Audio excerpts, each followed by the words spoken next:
હાલો guys, અમારે જો અહીંયા સુરતમાં ખેર ચાલુ થઈ ગઈ છે અને અમારા બધા ચાહક મિત્રો, આ બધા મિત્રો છે, અમારા ભાઈઓ છે, પતંગ હાટું બાજે છે. ખેર ચાલુ થઈ ગયું છે. આ અમારા કાકાનો છોકરો છે, આ મારો ભાઈ છે, આ અમારા પ્રભુભાઈને શાળા છે, આ પોતે પ્રભુભાઈ માવો બનાવી રહ્યા છે. અને જો આ ખેરમાં આ સુરતમાં પતંગ જો ઉડી.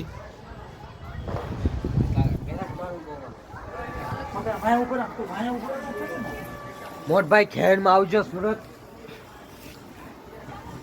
પ્રિન્સભાઈ ફિરકી પકડી રહ્યા છે અને કાંતિભાઈ પતંગ ચગાવી રહ્યા છે.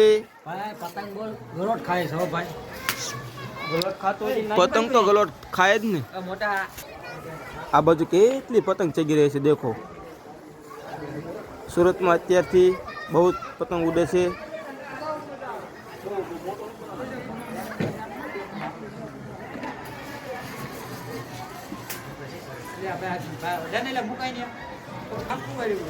કાંતિભાઈ પતંગ મુકાવવાનું કહે છે.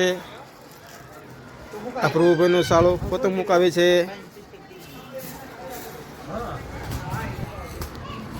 કાંતિભાઈ પતંગ સલવાઈ ગઈ છે. આ પ્રિન્સભાઈ કાઢવા ગયા છે અને પ્રભુભાઈ આ માવો બનાવી રહ્યા છે, જે માવો બનાવી રહ્યા નથી. જોઈ લો અમારી પ્રભુભાઈની મોજ.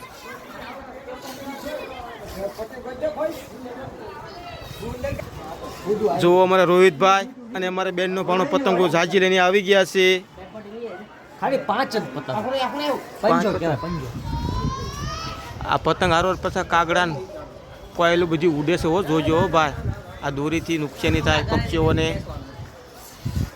જો બધા કેટલા બધા મોજમાં છે. અહીંયા દેકેરો કરે છે. અહીંયા પણ ચગાવી રહ્યા છે.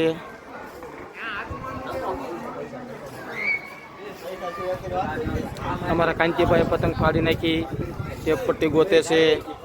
અને અમારા રોહિતભાઈ તો નીચે વાળી છોકરી બેબલી કેટલી સારી છે, પતંગ અંબાવે છે. એ લ્યો ભાઈ પતંગ ઉડાડો. સુરતના બાળકો એમ તો સારા છે.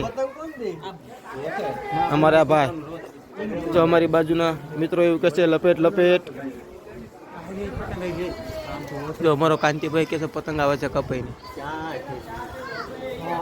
એ લૂંટવાની કોશિશ ન કરશો, લૂંટવાની કોશિશ ન કરશો. અમારો પ્રભુભાઈ અદર જોઈ રહ્યા છે, ફોરમાં આવે એમ બોલી રહ્યા છે. ચલો બાય બાય મિત્રો. અમારી ચેનલને લાઈક, શેર અને સબસ્ક્રાઈબ કરજો મિત્રો.